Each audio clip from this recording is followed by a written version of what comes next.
This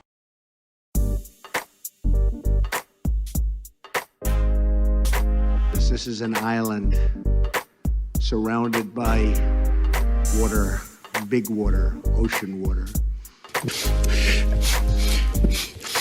Trust me, I'm like a smart person. I'm very consistent. I'm a very stable genius. I had the best words. Tolerate. I know words. Mike Pounds. I hope they now go and take a look at the oranges of the investigation. But there's no better word than stupid. Anonymous, really anonymous. I'm very highly educated. One of the wettest we've ever seen from the standpoint of water. Had the best words. God bless the United States.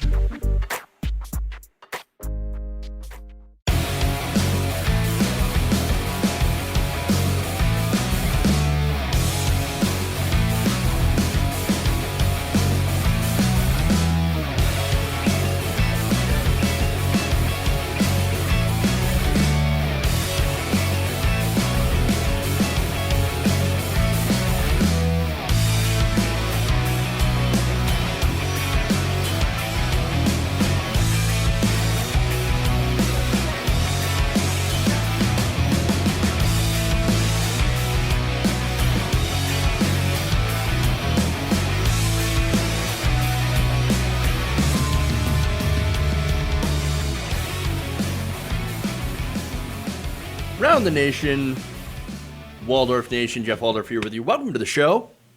It's Wednesday, it's hump day, it's middle of the week, and boy, do we have some interesting breaking news.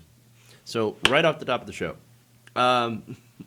So, again, literally like 2 minutes right before we get on air, we have the identity of the mysterious anonymous op-ed.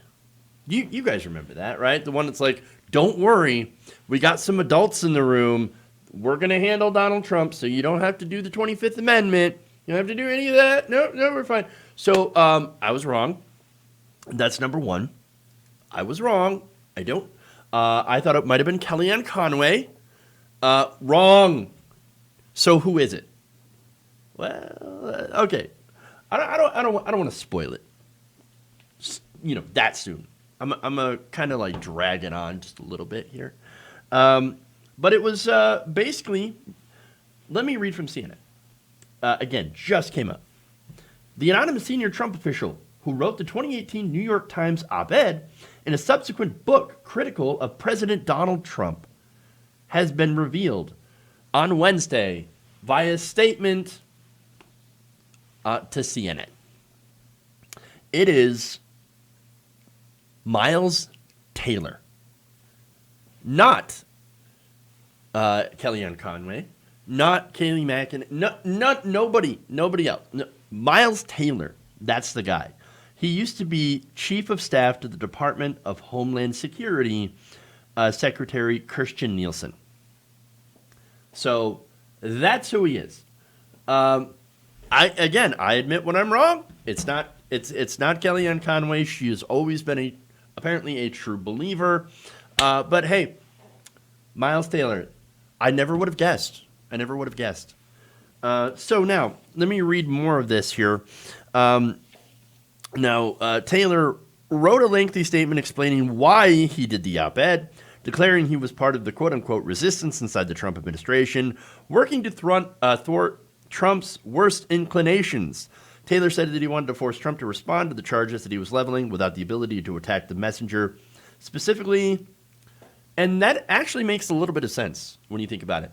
So, look, I know a lot of people, myself included, were like, hey, don't be a fucking coward. Come out there and attack him. But when it's like, oh, so Donald Trump, you wanted to not have Trump detract from the message by attacking you personally. Okay. I can kind of see that. And now the fact that he has come out now right before the election, a week before the election, is okay. slightly redeeming. And maybe you can, disagree with that. But now here's what he said. Taylor wrote, "Much has been made of the fact that these writings were published anonymously. The decision wasn't easy. I wrestled with it. I understand why some people consider it questionable to levy such serious charges against the sitting president under the cover of anonymity. But my reasoning was straightforward, and I stand by it. Issuing my critiques without attribution forced the president to answer them directly on their merits," which he didn't, or, as he mentioned, not at all, which, again, that's exactly what happened. Rather than creating distractions through petty insults and name-calling, I wanted the attention to be on the arguments themselves. Taylor, by the way, joined CNN as a contributor back in September. So he's been a CNN contributor, and then he goes out and he says, "I was the guy who wrote the op-ed." How many more October surprises are we going to have, Kathy? Like, seriously, how many more October surprises? There's a lot of them. I mean, and none of them are apparently involved with Hunter Biden. I'm just saying. Now, Taylor's statement answers one of the biggest questions. Again, this is from CNN here. Mysteries of the Trump presidency. Trump responded furiously to the op-ed when it was written back in 2018 and urged then Attorney General Jeff Sessions to investigate the matter. There's an internal hunt at the White House to uncover the identity of the author. And, of course, it didn't work. Well done on that, staying hidden in that mess. And it spawned a month of parlor games in Washington, guessing at who was behind the op-ed. Again, because I was definitely wrong about my prediction. And I'm certain that there's a lot of people who are also going to be like, I guessed wrong. But anyway, a year later, Taylor released an anonymously authored book titled A Warning, which include new details critical of the president from inside the administration. He wrote that members of Trump's team considered sabotaging him to prompt Trump to resign. That's pretty juicy. And that many administration officials kept their own letters of resignation in their desks or on their laptops. I don't remember this, but then again, the Trump administration has been, it's felt like a decade. Holy crap. Nonetheless, so he left the Trump administration in 2019, endorsed Biden, of course, and co-founded a Republican group that is opposed to Donald Trump. So he's kind of alongside the Lincoln Project. So he's not a friend to the left. Understand that, too. So this guy's not going to be a friend to progressives. Yes, he's going to vote for Biden, but Biden's not progressive at all. And so Biden, he's going to go towards the Lincoln Project Republicans who are now basically going to take over. I wouldn't say take over the party, but they're definitely going to be an integral part of the coming Biden administration, I'm assuming. And I could definitely see them teaming up to attack the left, as I mentioned before in yesterday's segment when they went after Lindsey Graham. And so there's that. So this is interesting. This is very interesting, though. It wasn't, again, as high profile of a person that we believed it was, but it was somebody who was definitely privy to some of these events. And now we know who it is. And I am pretty sure Donald Trump is going to, A, call him a coffee boy and say, who is that? And B, attack him mercilessly. 1 week left, folks. About a week left into the election. And so he is, I think Donald Trump, maybe the timing is pretty interesting on this as well. Because Donald Trump's probably going to spend the next week going after him viciously. So that should be fun. Look out for that. All right. So let's dive into the stories here. Wow, interesting stuff. All right.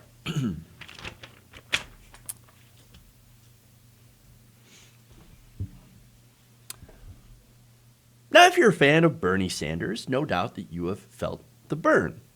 But if you're a fan of Donald Trump and attended one of his recent rallies, you probably felt something completely different and opposite. In fact, the Washington Post is reporting that a handful of elderly Trump supporters were treated for possible hypothermia after they were left stranded at an Omaha campaign rally. So you get what I mean. The opposite of the burn. Okay, anyway. The president spoke to thousands of supporters Tuesday night at Etley Airfield before flying off in Air Force One. That's in Nebraska. And some of the thousands of Trump fans waited in near freezing temperatures for buses that didn't really come, and they couldn't reach them. That's what the article says. As a result, at least 7 attendees were taken to the hospital, according to an Omaha scanner monitoring service. So this is where we're getting this information from, people who are basically monitoring police scanners. Fascinating. All right. Not only that, but they had heard that an ambulance was sent for a 65-year-old male who, quote, got a little excited about what President Trump was talking about and began to experience weakness. Okay. That's very interesting. I don't know. Okay. All right. I wonder what would excite someone so much that they would get weak. Maybe it's COVID. I don't know. Not only that, but medics also treated 2 attendees for seizures. But there's more. And I love this. Let's see. After the president departed, multiple attendees were treated at the scene or hospitalized for cold exposure. One officer advising to 9 elderly people who were struggling, Omaha Scanner tweeted. Another officer advising they've located an elderly party who was frozen cold, unable to move, with an altered mental status. So this person not doing well. And so that is very, very serious, not good. In all, local officials said at least 30 people received medical treatment at the event, and 7 were taken to nearby hospitals. So nobody died. I mean, that's good. Okay. I believe it or not, I am not in favor of people dying, whether it be from COVID or cold exposure or whatever. So that's good. So now, what happened? How did these people get stuck at this campaign rally? Well, of course, what happens for a lot of rallies is people were bussed in. All right. There's a parking lot 3 to 4 miles away. People park their cars, and then they get, driven by bus to this airfield. And when the buses were set to return, reporters said the traffic in the 2-lane road outside the airport was throttled in one direction. Now, the Trump campaign says, no, we had enough buses. No problem. It's just they couldn't get there. Is that the truth? Look, when it comes to the Trump administration, you never really know. According to CNN's Jeff Zeleny, he had overheard, and this is from his Twitter account, he overheard a police officer saying at one point that another 30 buses were needed. So, did they have enough buses? Did they not have enough buses? Did they not pay people to drive the buses? I don't know. But eventually, it got so bad that police had intervened, and they began shuttling people to their cars to get them out of the cold. And it took until about after midnight, about 3.5 hours after Trump left the rally, that the rally site was actually cleared of people who were frozen. So now my question is, who's going to reimburse the taxpayer for that? I mean, that's not free. Cops aren't a taxi. They're not Donald Trump's personal busing service. In fact, that's our money. That's taxpayer money that's going to take his fans back to their cars because Donald Trump's buses. And by the way, if traffic was so choked, then how were the police officers able to go and start shuttling people back and forth? No, there's something a little bit more going on here. All right. And by the way, the buses, and why this is important, why I ask, who's going to pay for that? Buses are a campaign service. The campaign should be paying for that, not us. But what's interesting is, and I've reported on this before, Donald Trump's campaign is broke. Okay, they are not getting a lot of money. In fact, they've had to pull their ads. I believe they stopped running ads in Florida. They're not running ads in Florida. Why would you not run ads in Florida? Or you think, no, Florida's on lock, so we don't have to spend any money there. Okay, but why did they spend money in Washington, D.C. market? It's because Donald Trump likes seeing himself on TV. No, this is bad. They could not afford the buses. They couldn't afford the buses. That's what's going on here. I mean, and so here we have him, basically, his campaign is freeloading off the cops, off the taxpayers, in order to shuttle people back and forth, who may or may not be freezing to death. So that's great. And look, of course, this is who Donald Trump is. As I've explained in so many videos, that he is the poorest billionaire we've ever seen. And because he doesn't pay people he owes. He's tipped bus drivers, contractors, entertainers. He has failed to pay cities, entire cities. The guy still owes money from 2016 for providing security. That's your money, by the way. He's just not, I'm not going to pay you. Screw you. I'll just declare bankruptcy later. Because that's what he's always done. He'll go and rack up a ton of debt, not pay it, and then go bankrupt. And stick you with the bill. Haha, you guys are suckers. I'm not going to pay you shit. Poorest alleged billionaire ever. I mean, come on. Donald Trump's a mooch. And this is a rally where a bunch of his supporters got stranded and nearly froze to death. And that's basically a microcosm of what he's done to the entire country as a result of coronavirus. I mean, it's not my problem. It's not my problem. Well, it's your problem now. I did the bare minimum and got you here. Now it's up to you because I'm not giving you any help. Gee, thanks, Mr. President. Appreciate it. I'm sure his fans, the MAGA guys, are like, no, you understand. Trump's the greatest. Trump 2020. And you know what's funny? Speaking of COVID, right? Because I'm pretty sure somebody there got COVID as well. Nebraska has been averaging about more than 800 new cases daily for 9 consecutive days, according to news outlets.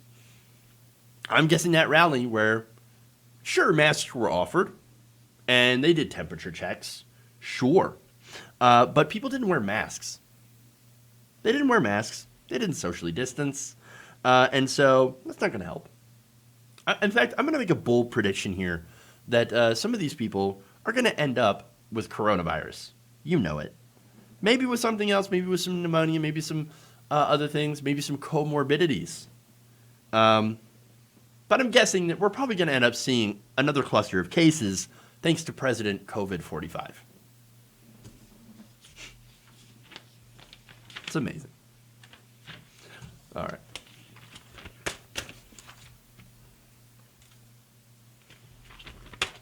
Let's move on here.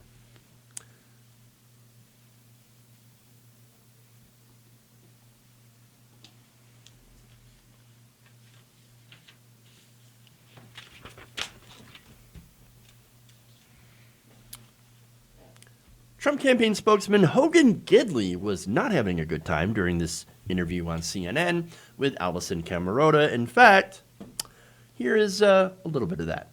Take a look. Do you think that the pandemic has ended? Right. Well, we're moving in the right direction. I think that's what the president's been talking about on the campaign trail. We're seeing a reduction in deaths by 70%. From almost 1,000 people still died. I mean, that's great Hogan, news. I'm just talking about the language. Why does it say as the top accomplishment ending the COVID-19 pandemic? Do you think it has ended? I didn't write the document. I don't know who said that. But you the think that's president's not saying erroneous? that on the campaign trail. Okay, so that I don't part's know. wrong. I've not seen the document. No, but I mean, I'm reading it to I'm you. just telling you we're moving in the right direction. But we're moving in the right if the direction document said thanks to the ending, president's leadership that on would the be issue. wrong. I'm not looking at the document. I don't know what the document says or how it characterizes the word ending, but I'm not going to quibble over semantics. The fact is we're moving in the right direction. Well, it's what just we the can't do is conclusion. afford It's to not- shut this country back down again, Yeah. which is exactly what Joe Biden is trying to do. You know, I didn't read the document. It's semantics. I didn't read it. We're going in the right direction. I can't give you any evidence to back up the fact that we're going in the right direction, but just believe me, right direction. We're doing great. Tremendous. No, we're not. Look, in fact, on Tuesday alone, according to a CNBC analysis of data collected by Johns Hopkins University, the U.S. actually had about 73,240 new cases. This is one day. It's one day. That brings the 7-day average of new cases up to about 71,832 cases. Not only is that a new record, but it's actually a 20% increase over last week. In fact, in total, in 1 week, we've had over 500,000 new cases of coronavirus. And so, look, I'm not saying that that's deaths, right? But new cases generally means that you're kind of going in the wrong direction if you want to control coronavirus. That said, if your goal is to not control coronavirus, which again, they admitted earlier that that's not what they're trying to do. If your goal is to infect as many people as possible, well then, congratulations, you are heading in the right direction. Now, remember, that is what their goal is. They low-key admit that their strategy is herd immunity. I mean, herd immunity is where you just wantonly go and infect everyone else. You don't take proper precautions because what's the point? I want to infect more people so that we can, quote unquote, get to herd immunity. So we can get to a point where we don't have to go and lock down the economy or do any social distancing or wear any masks. That's the general point. Just basically go back to normal. Okay? And so I can tell you that that hasn't worked because what you have to do is in order to get herd immunity, you kind of need a vaccine. And you also need antibodies in your system to last more than a few months. Now, the problem with that is that we've seen a lot of studies that have just recently come out or over the last couple of months, where those antibodies do not stay in your system, that it eventually goes away, which kind of blows apart the whole herd immunity thing. And so what are you going to do if you can't get herd immunity? You're going to end up killing a lot of people, over at least 1 million people. And so that said, they don't care. Donald Trump, of course, is back on the campaign trail, as is Mike Pence. In fact, in that same interview, Camerota asked about Pence and possible dangers of spreading coronavirus. Here's the response to that. Hospitals in Wisconsin are near capacity. And so does that give you any pause, or the vice president any pause about going there and holding a big rally? No, it doesn't. The vice president has the best doctors in the world around him. They've obviously contact traced and have come to the conclusion it's fine for him to be out on the campaign trail. Oh, it's fine to be on the campaign trail. Well, that's good to know that Mike Pence has the best doctors. Great. Well, what about the other people at the super spreader events? I mean, yes, Mike Pence might test negative now, but Donald Trump's already had it. Testing is not a prevention tool. Yes, it is important to test. It's also important to do contact tracing, which they don't do, and also important to wear masks and socially distance. That said, it doesn't really matter if Mike Pence has the best doctors in the world. Okay, what matters is you've got people who are not wearing masks, who are not socially distancing, who are gathering to these large rallies that are basically, as I said before, super spreader rallies. So that's the problem. Now, are you saying that since Mike Pence has the best doctors and access to Walter Reed, that don't worry, you're going to get access to Walter Reed too. He's going to airlift you up in the chopper. You're going to go to Walter Reed. You're going to get the best experimental medicines that taxpayer money can buy. And then you're going to be fine. So don't worry about it. Go to the rallies. It's fine that Mike Pence and Donald Trump hold these gigantic rallies. It's okay. It's cool. It's cool. Oh, that's not going to happen. Oh, you don't have access to those medications. Huh. Well, that's funny. Very interesting, actually. It's kind of like Donald Trump saying, I'm going to pay for your legal bills if you punch the crap out of protesters. It's fake promise. It's just fake. It's not real. It's not going to happen. This is a great example of somebody being way too honest about this. They don't care if their rally attendees get sick with coronavirus. Again, that's part of their plan, to basically allow people to get sick so that they can go back to business and corporations can start making more money and, getting everything back to quote unquote normal, as over 1 million people are set to die as a result of COVID. But it doesn't matter to them. They don't care. As long as, Mike Pence and Donald Trump get reelected, that's all they care about. Doesn't matter. It's amazing. All right. We got the Giuliani story. We're gonna do that after the break, actually. So I'm gonna take a quick break. We'll get to probably the best interview I've ever seen on Fox News of all places. It's hilarious. Stay right here. We'll be back. Round the Nation.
It's like a Sharknado, except with poop.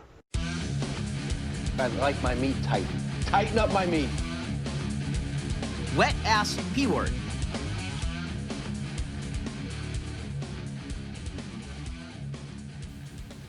Welcome back to the show. Round the Nation right here. Waldorf Nation. Jeff Waldorf here with you. So, let's see. We've got Super Chats. We've got patrons and channel members as well. Man, I'm all over the place today. All right, so first let's go to Patreon. It's patreon.com/Jeff Waldorf. If you want to support the show, you can go there. You can help us out by signing up to be either a monthly or a yearly patron. So there's an option as well. I want to thank Ellen Katinas and Trisha Goulard. Thank you for signing up to support independent progressive media. I over here in the channel membership tab, I want to thank Dee Dee Smith and let's see, we just joined a day ago, and now that is not popping up. That should pop up. Here we go. Edward Kennedy. So thank you for signing up for that and supporting, again, independent progressive media. Joe Shalom says this: Jeff Florida's promise to Trump by DeSantis, no matter how they vote, he's getting their electoral votes. Why would he waste money there? Look, I understand the system is broken and the system is corrupt, but I don't think that would fly. I mean, yes, I know the Republicans are going to do everything they can to try to steal the election. We know that. But to do that so brazenly, I would be very, very surprised. Very surprised.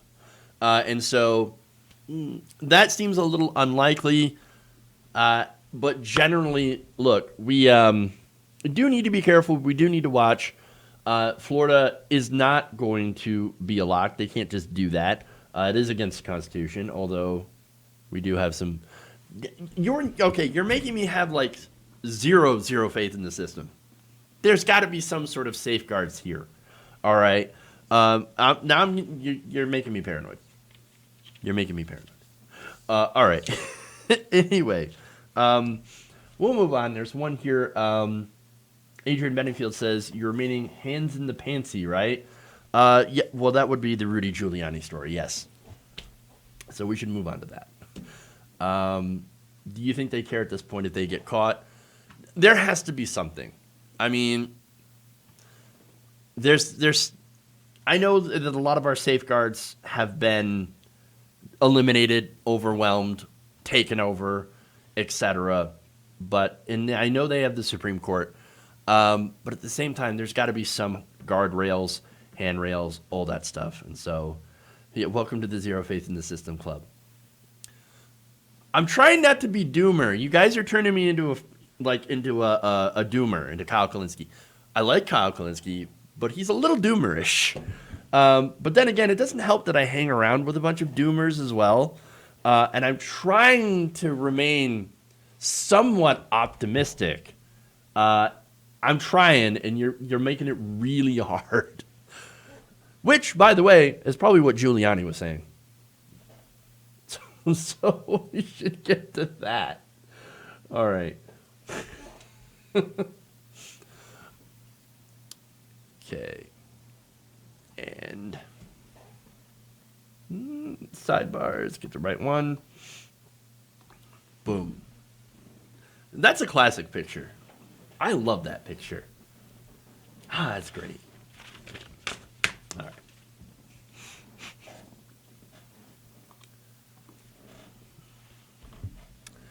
Former Mayor Rudy Giuliani almost walked off a Fox News show after things got a little bit heated. So now, in the first video that I'm going to show you, you've got Lisa Kennedy Montgomery having a very snarky interview with Giuliani, who is going to sit there and talk about, of course, the Biden conspiracy, the Hunter Biden conspiracy that he's been pushing. And during this, she gets a little dismissive, and he gets a little triggered. So, without further ado, here it is. All right, come on, man. Here's what we'll do. We will have the people in our news departments verify all of this, because it sounds like there may be something here that is fishy, that is causing Americans, it's giving them pause, and other stuff that might have been completely adulterated over the 18 months.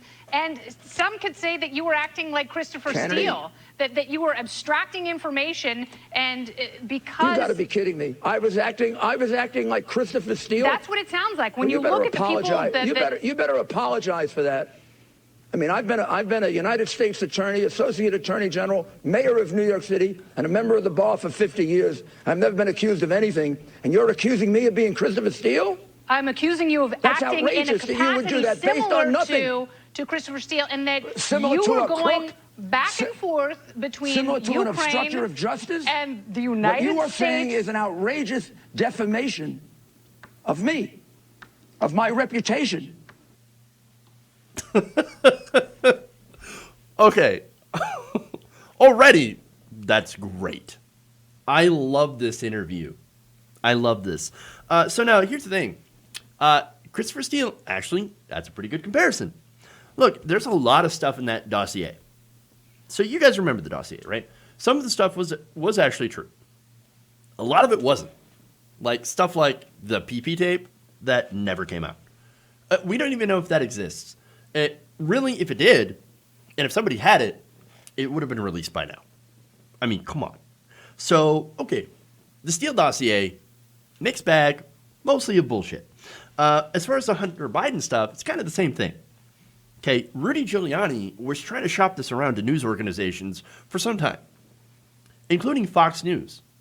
Fox News said, yeah, no, we're not going to do that. We'll pass on that. In fact, sources told Mediaite that the lack of authentication of Hunter Biden's alleged laptop, combined with established concerns about Giuliani as a reliable source, and his desire for unvetted publication, boom, boom, red flag, red effing flag, right there, led the news division to take a pass. Thanks, but no thanks. Really. Appreciate it, Rudy. But no. We're going to go somewhere else. We're going to go to the New York Post. To which the New York Post, yes, they ultimately published the article, but not without its own controversy. In fact, a number of the New York Post staffers had questioned the vetting process for the article and expressed concerns about the sources and the timing of the election, or as the election nears. Interesting. Upon publication, other journalists pointed out major errors and holes in the article. For example, Business Insider had identified the repair shop owner as a Trump supporter named John Paul Mac Isaac. Now, John Paul Mac Isaac could not get his facts straight when reporters talked to him about this and questioned him about the timeline of events laid out in the story about the laptop, alleged laptop. The FBI, as a result of this, opened an investigation into the story as a possible disinformation operation, according to multiple reports. Now, the Times also reports that one of the article's two bylined authors had first previously learned that her name was on the report after the publication. She never even really worked on it. And she's like, wait, why is my name on this piece of hot garbage? Get it off. Get my name off of it. Both writers formerly worked at Fox News, and it gets better, by the way. Going back to Fox News, members of their so-called brain room, which is awesome, had previously warned hosts about Rudy Giuliani's reputation for quote-unquote amplifying disinformation, according to the Daily Beast. And one of those writers, Bruce Golding, was a Post reporter since 2007. He was the other one who was unwilling to attach his byline to the story, despite having wrote it. He wrote the story. And he's like, this is garbage. I'm not putting my name on this. This is like steaming hot, fresh garbage bullshit.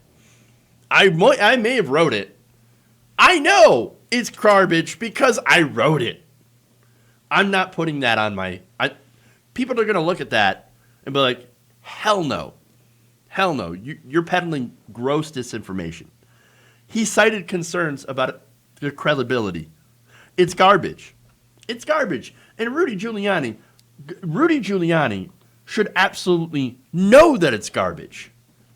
And maybe he does. Maybe he doesn't. I don't know. So now, earlier, during that interview, he's like, he threatened to walk out. And he decided to stay for another 5 minutes. And in that 5 minutes, well, there was this. Entity, the New York Post has verified it. It took 5 days to do it. Yes, Why don't you talk to them? I had the opinion editor from the Post on the show. You think they're printing false material? You think Rupert Murdoch would let them print false material? Heavens no. Just because I gave it to them? Do you regret? You think I'm an idiot that I'm going to print false material? Do you regret your interaction in the Borat movie?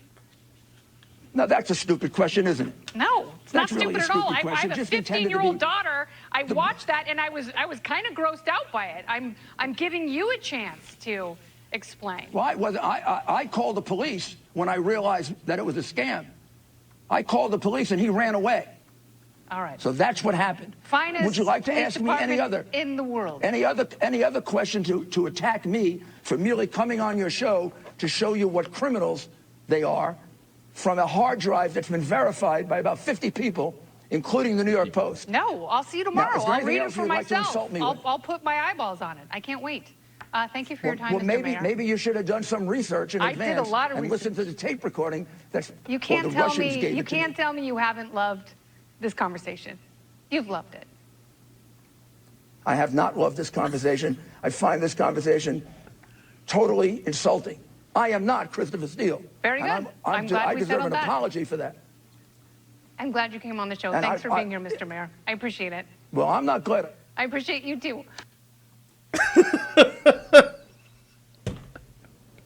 Oh my God. That was awesome. I enjoyed that. I have not loved this conversation. I find this conversation totally insulting. Wah, Mr. Mayor. Wah. Are you mad that Fox News, I do not agree with Kennedy on policy positions, even a little bit. But she's like, no, this is total garbage that you were peddling on my show. And I'm going to answer it the best way that I know how, with some snark. I love it. You know it's bad. You know what you have is garbage. When even Fox News hosts are like, yeah, that's too far for us. No way. No, we refuse to publish it. That said, I do want to talk about the Borat thing. Now, she actually made a good point on this as well, that she had a 15-year-old daughter, and it grossed her out. Yeah, it grossed me out too. Like, that's nasty. Okay. That said, was it just a tuck? I watched the movie. I think it started as a tuck, and then his hands were down there just a little too long for just a tuck. I think it started out maybe as a tuck. Now, as far as, and I've been seeing this everywhere, okay? And I don't know why, but it's like, it kind of bugs me. It's like, there's enough stuff to attack Rudy Giuliani on, especially for keeping his hand down his pants a little too long around a young woman. But I see this like, he knew she was 15. No, he didn't. There's no indication to know that she was allegedly 15. Again, remember, she was an actress. She's a 24-year-old actress. I think she's either 24 or 28. She's in her 20s. She's an actress who played a 15-year-old who played, as the 15-year-old, a journalist. So there's some like inception acting. And by the way, her acting was absolutely brilliant. She sold all of those parts. So give that woman an Oscar. Give her something, right? And so she did a fantastic job. Rudy Giuliani didn't give a damn how old she was. I'm not saying that if she really was 15, that he wouldn't have done the same things. He might have. He's a gross person. But I'm saying that he didn't care. He didn't give a shit. Why else would you go up to her room when she's like at least 50 years younger than you? He is a gross-ass person. Gross. Was she introduced at 15? Then I was wrong. As the reporter, though? As the reporter. I'll have to go and watch the movie again. Because if I'm wrong about that, then I'm wrong about that. That said, right, he's still a gross person regardless. Grosser if he knew, obviously, but still super gross. And so, I don't know. At the end of the day, like Donald Trump, Rudy Giuliani is a pathological liar and an incredibly gross person and a creep. And so, ultimately, it doesn't really change anybody's opinion of him, whether or not, that's true or not. But still, gross. That's all I'm saying. All right.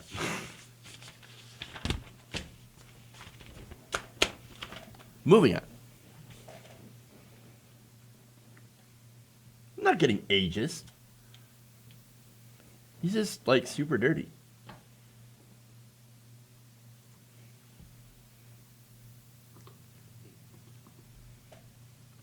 Let's go to this one. He thought she was 15. She said so. Okay. Well, then I was wrong about that.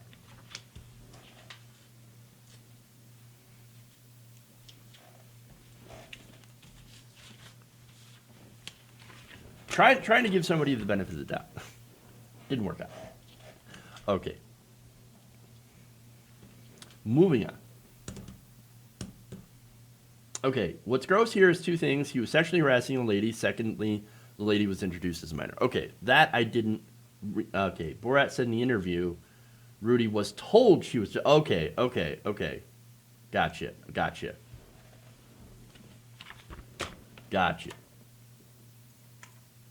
That's okay. We make mistakes here. Nobody's perfect. I know I watched the movie and I don't remember that.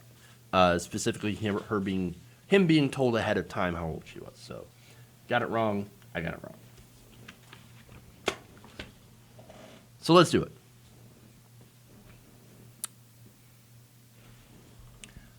The hits keep coming for dynamic duo Jacob Wall and Jack Berkman. So they're in a little bit of trouble.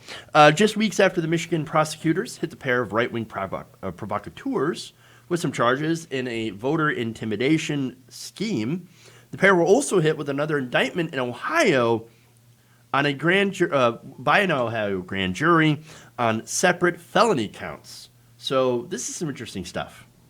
Okay. Local prosecutors charged Wohl and Berkman each with 8 counts of felony telecommunications fraud and 7 counts of felony bribery for allegedly lying to minority communities in Ohio about mail-in voting. All right. So now Ohio, in this case, defines bribery as an attempt by intimidation, coercion, or other unlawful means to induce such delegate or elector to register or refrain from registering or to vote or refrain from voting at a primary convention or election for a particular person, question, or issue. All right. So now, what exactly does that mean? What exactly did they do, allegedly? Recordings featured a woman falsely telling recipients that mail-in ballots could be used to collect outstanding debt, track down warrants, track down people for mandatory vaccines. Of course, that's clearly a right-wing thing. And then, let's see, added, stay safe and beware of vote by mail. So now, I voted by mail, and I went and actually checked, and turns out they received my ballot. There it is. So what's wrong with vote by mail? Well, nothing. Unless you listen to these robocalls by Berkman and Wohl that tell you, oh, they're going to come after your debt. They're going to come after you with mandatory vaccines. Someone's going to show up at your door and just jab you with a needle. No, that's not going to happen. That's ridiculous. And it turns out that it's against the law to tell them that, to tell people that. So there it is. Now, the recording cited in the lawsuit said the calls were made on behalf of Project 1599. That happens to be Jack Berkman's group. So the duo, who represented themselves, by the way, and that's funny, because imagine them representing anybody. Jacob Wall pretends to be a lawyer. He's not a lawyer. He's not a real person. Like, well, okay, he's a real person. He's not a real lawyer. He's not really what he represents himself to be. So to see him and Berkman try to represent themselves in court on these charges is really, really stupid. Really stupid. All right, so that said, they testified one day earlier in the U.S. District Court for the Southern District of New York in a civil lawsuit brought on behalf of the National Coalition of Black Civic Participation in relation to the same alleged scheme. So the suit alleges that Wohl and Berkman had violated the Ku Klux Klan Act with these calls. Berkman, who in August denied involvement, appeared to confess to placing the calls during a New York hearing. When the judge asked whether he had been acting alone or with anyone else prepared to that message and caused it to be sent, Berkman replied in the affirmative. "Oh, yes, Your Honor. Yes. Yes, yes, yes," he said. That sounds like a confession to me. I did it. And yes, I had been working with other people. I mean, so now you've got that lawsuit in New York, and then you've got Michigan, you've got the indictment in Ohio, and you also have other states. In fact, you have warrants that are issued for their arrest. And if I mean, if convicted, they face up to 18 years and 6 months in prison. That is some serious stuff. Okay, but that's not all. They also were reported to have conspired with criminal Roger Stone. Now, Roger Stone, again, worked with Donald Trump and had just been pardoned. So he would be in prison if it weren't for Donald Trump giving him a pardon. So now they are alleged to have been leaking grand jury information from that trial. Now, in a statement announcing the charges in Michigan, where the pair went free after pleading not guilty and posting bail of $100,000, State Attorney General Dana Nessel described these robocalls targeting areas with, quote, significant minority populations in the state. Nessel indicated that investigations were also ongoing in Ohio, New York, as well as Pennsylvania and Illinois.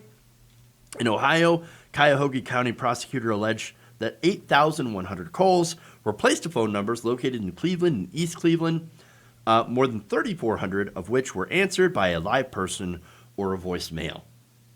Shortly after his Monday testimony before the Southern District of New York, Wall had to attend a hearing in California Superior Court where he was charged last year for a felony securities fraud. The hearing was subsequently pushed to mid-November, according to court records. Solano also reported back in May that the Attorney General of Arizona was coordinating with California officials in pursuit of tens of thousands of dollars in fines and court fees assessed to Wall in a separate securities fraud case. These guys are in serious trouble. I mean, their criminal rap sheet is getting pretty damn large. And a lot of states are coming for him. 18 years in prison. Tens of thousands of dollars in damages. Now, do you think they're going to get prison time? I don't know. And that's what concerns me, okay?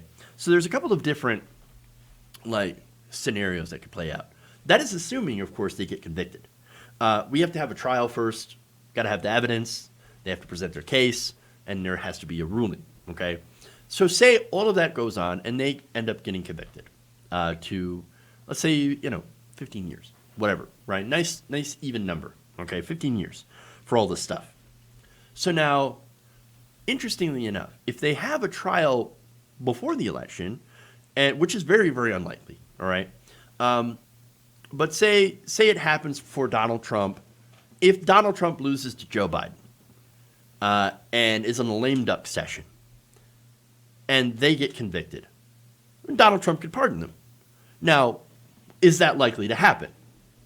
Well, I mean, it's possible, but it's also possible that Donald Trump could be really busy trying to protect himself and his family members from any sort of possible prosecution. That is certainly possible. Now, if, of course, Donald Trump loses, the same thing. If he wins, well, then we get into something different. So if Donald Trump wins the election and they end up getting charged and go to prison, it's very possible that they could receive a pardon because they were working, of course, on behalf of Donald Trump. So in order to help him, of course, win the election by discouraging mail-in ballots. That is definitely possible. And that's, again, if they're convicted, which is, unfortunately, an if. That said, there's some strong words from Cuyahoga County Prosecutor Michael O'Malley. So here's what he said in a statement. Quote, "The right to vote is the most fundamental component of our nation's democracy. These individuals clearly infringed upon that right in a blatant attempt to suppress votes and undermine the integrity of this election. These actions will not be tolerated."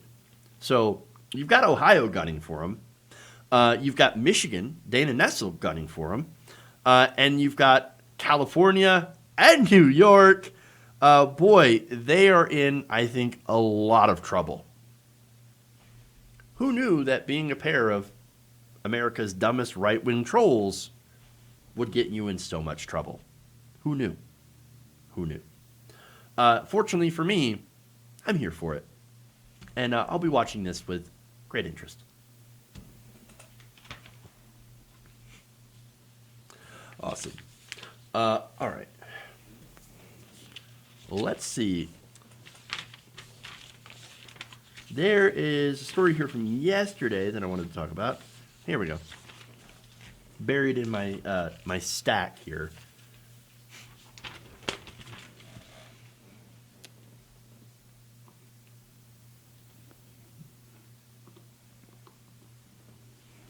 All right. Big concerns. As election day grows nearer and the polls for Donald Trump continue to tighten, as Trump lags behind Biden in many states, many people are concerned of what the reaction from some of Donald Trump's most hardcore supporters might be if he doesn't pull out a victory. And you might want to be concerned about this. Now, I want to preface this by saying that obviously not all Trump supporters are violent extremists. The vast majority of Trump supporters are not extremists. They're not violent people, right? That said, there is a small contingent of people that are not good people that do support the president. And on Tuesday, BuzzFeed reported on one of them. This is a group called Patriot Front.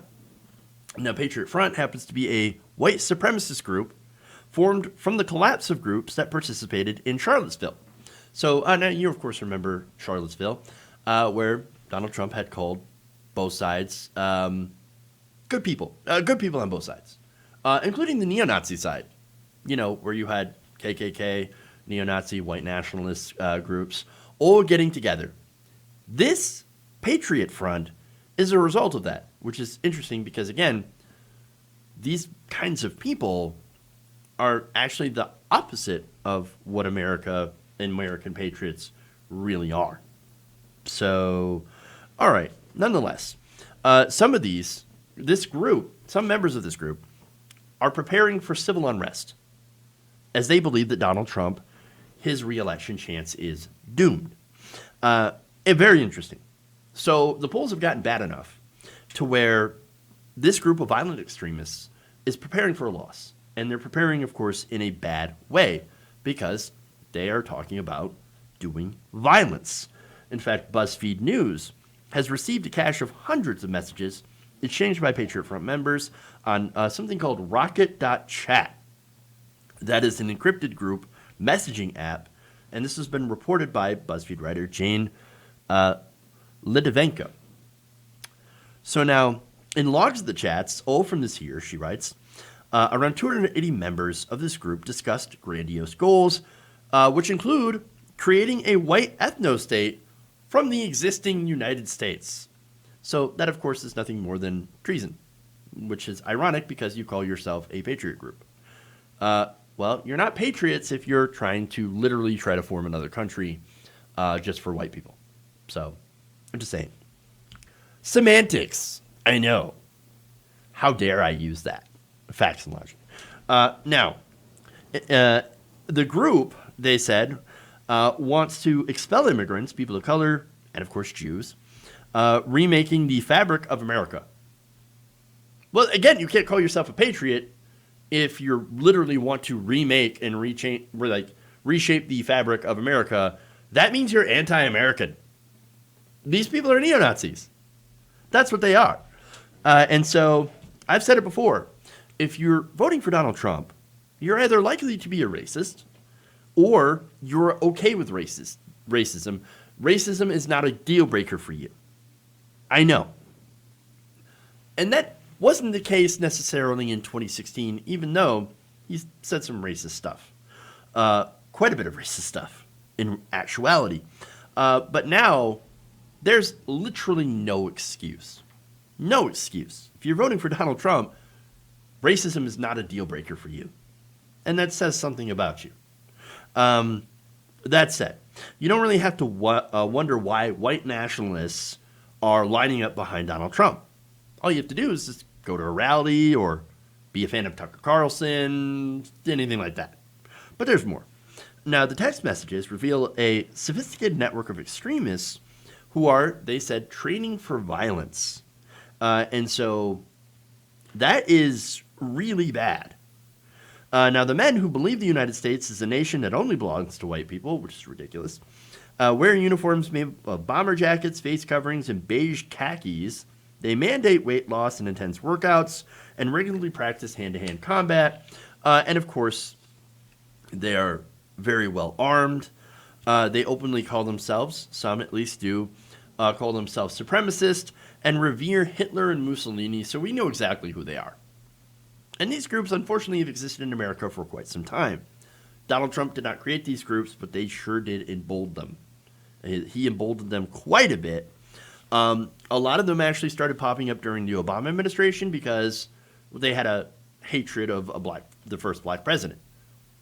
And now with Donald Trump, they have been, again, emboldened by him because, look, the Trump administration has been actually really okay with their support.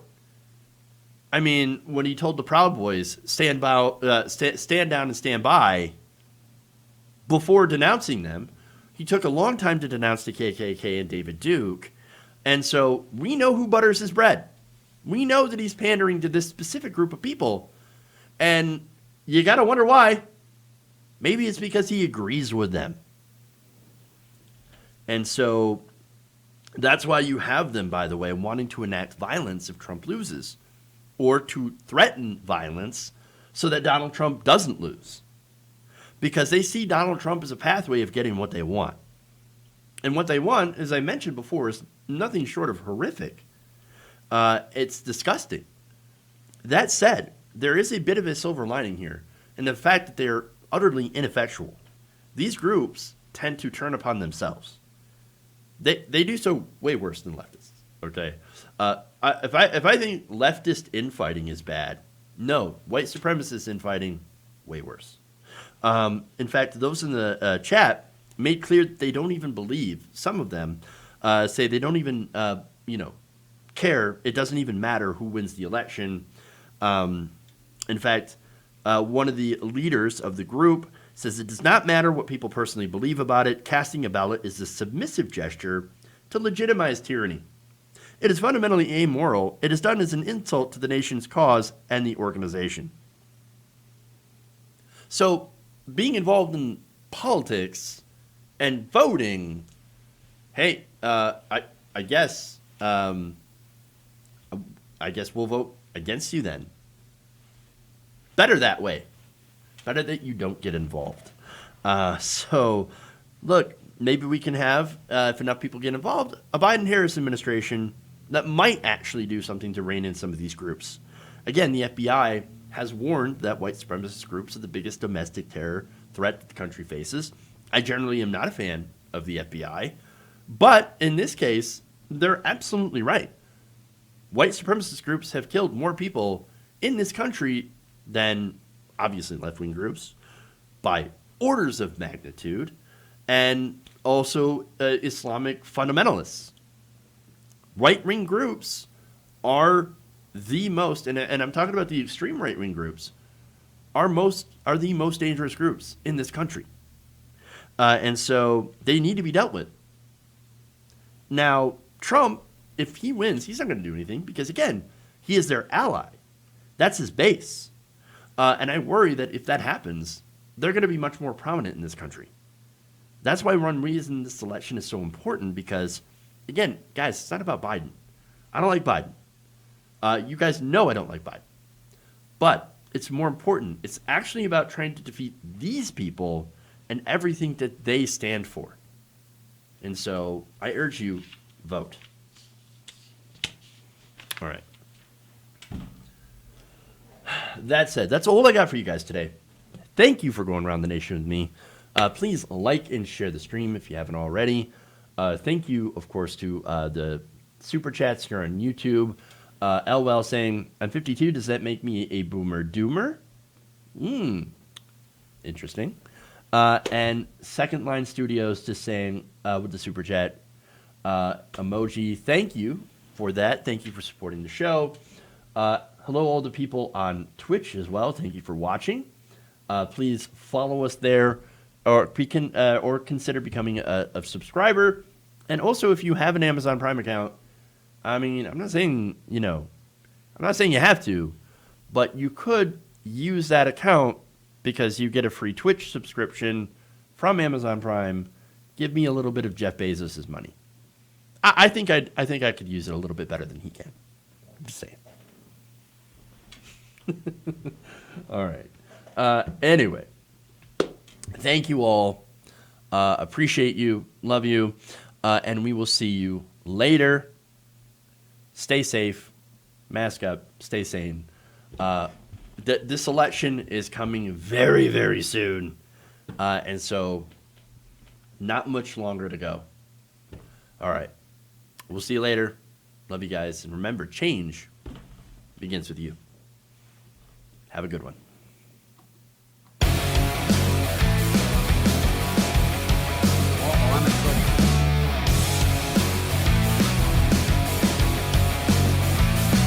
Mike Pence. Why? Oh, you're getting nervous, man.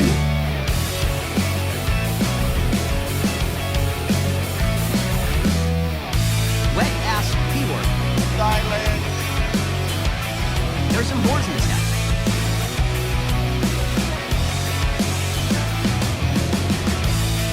I will eat your ass.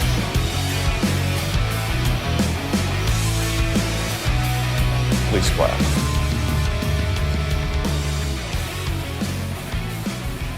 You're kicking me out the door.